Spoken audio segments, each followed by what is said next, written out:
మంత్రి నిర్మలా సీతారామన్ ఇవాళ అమరావతిలో పర్యటించనున్నారు. అమరావతిలో ఇవాళ ఆర్బీఐ సహా 15 బ్యాంకుల ప్రధాన కార్యాలయాలకు శంకుస్థాపన చేయనున్నారు.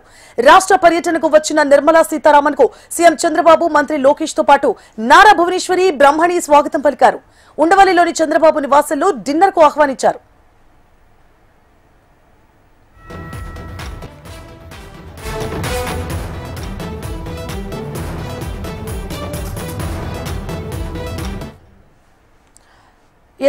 ఏపీ కేబినెట్ లో నిర్మలా సీతారామన్ పర్యటనకు సంబంధించిన మరిన్ని అప్డేట్స్ ని AP bureau chief Harikishan live లో అందిస్తారు. Harikishan, thank you Suvarna and good morning. ముఖ్యంగా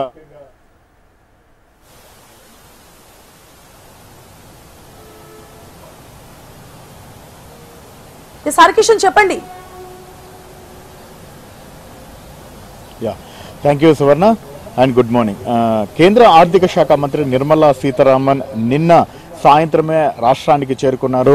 ఆమెకు భారీగా స్వాగతం పలికారు రాష్ట్ర ముఖ్యమంత్రి చంద్రబాబుతో పాటు ఆయన తనయుడు, అలాగే ఐటీ మరియు విద్యాశాఖ మంత్రి నారా లోకేష్, అలాగే హెరిటేజ్ అధినేత నారా భువనేశ్వరితో పాటు అలాగే బ్రహ్మణి, వీరందరూ కూడా కుటుంబ సమేతంగా నిర్మలా సీతారామన్కి సాదర స్వాగతం పలికారు. రాత్రి ఆమెను తమ ఇంటికి ఆహ్వానించి ప్రత్యేకమైనటువంటి భోజనం అయితే ఆమెకు అందించడం జరిగింది. అతిథి మర్యాదలు కూడా చేయడం జరిగింది. సో ఈ నేపథ్యంలోనే ఈరోజు ఉదయం capital regional development authority CRDA భవనంలో ఈరోజు అయితే ఒక సమావేశం నిర్వహించబోతున్నారు.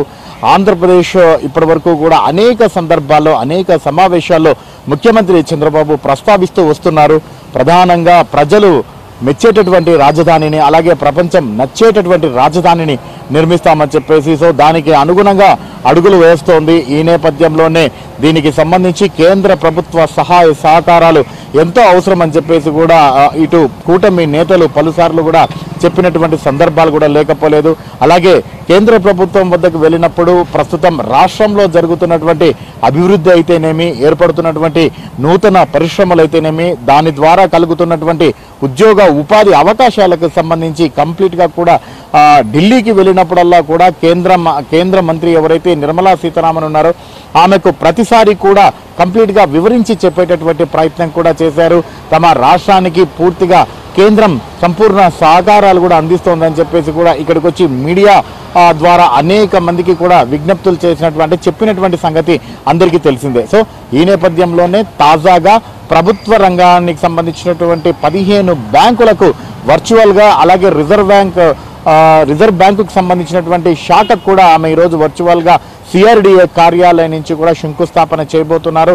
ఇది గతంలోనే నిర్వహించాల్సి ఉన్నప్పటికీ మోంతా తుఫాను ప్రభావం కారణంగా ఈ కార్యక్రమం అయితే వాయిదా పడింది.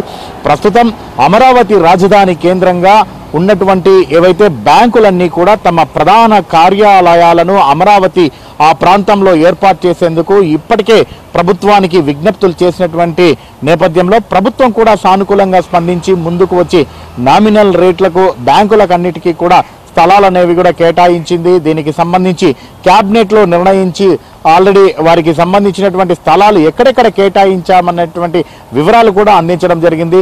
సో ఈ నేపథ్యంలోనే ఉద్దండరాయనపాలెము, వెలగపూడి, అలాగే లింగాయపాలెం, సో ఈ అన్నిట్లో కూడా ఈ బ్యాంకులు అయితే రాబోతున్నటువంటి పరిస్థితి ఉంది.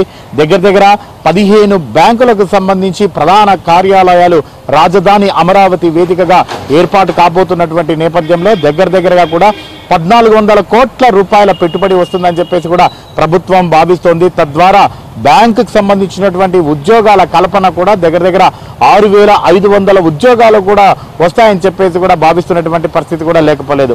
మరోవైపు ఇతర ప్రాంతాలకు సంబంధించినటువంటి కంపెనీలు పెద్ద ఎత్తున అమరావతి కేంద్రంగా పెట్టుబడులు పెడుతున్నటువంటి నేపథ్యంలో ఆర్థిక లావాదేవీలకు సంబంధించి చిన్న శాఖలు కాకుండా ప్రధాన కార్యాలయాలు ఉంటే బ్యాంకులు వృద్ధి చెందడంతో పాటు ఆ ప్రాంతం అంతా కూడా వృద్ధి చెందుతుంది. అలాగే ఏవైతే పరిశ్రమలు ఏర్పాటు చేస్తున్నారో వాటికి సంబంధించినటువంటి కంపెనీలకు ఎటువంటి ఇబ్బందులు లేకుండా ఆర్థిక పరమైనటువంటి అంటే ఎటువంటి కష్టం కలగకుండా పూర్తిగా అవగాహనతో ముందుకు పోయేటటువంటి అవకాశం ఉందని చెప్పేసి కూడా ఆర్థిక నిపుణులు భావిస్తున్నటువంటి తరుణంలో ఇప్పటికే చాలా ఆలస్యమైంది. సో ఈ నేపథ్యంలోనే ఈ రోజు శంకుస్థాపన జరుపుకుంటున్నటువంటి ఈ బ్యాంకులన్నీ కూడా చాలా తక్కువ కాలంలో పూర్తి చేసుకుని ప్రజలకు అలాగే నూతనంగా ఏర్పాటు చేసేటటువంటి కంపెనీలకు అందుబాటులోకి వస్తాయని చెప్పేసి కూడా అందరూ భావిస్తున్నటువంటి పరిస్థితి ఉంది.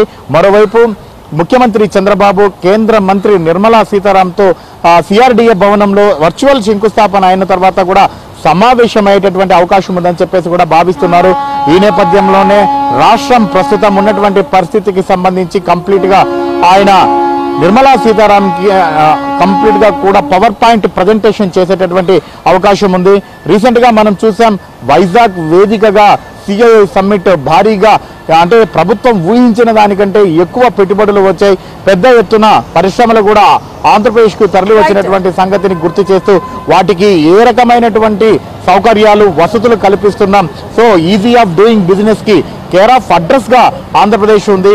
ఈ నేపథ్యంలోనే మరింత అభివృద్ధి చెందాలంటే ఖచ్చితంగా కేంద్ర ప్రభుత్వ సహాయ సహకారాలు అవసరమని చెప్పేసి భావిస్తున్నటువంటి తరుణంలో ఈ భేటీ అనేది ప్రాధాన్యత సంతరించుకుంది.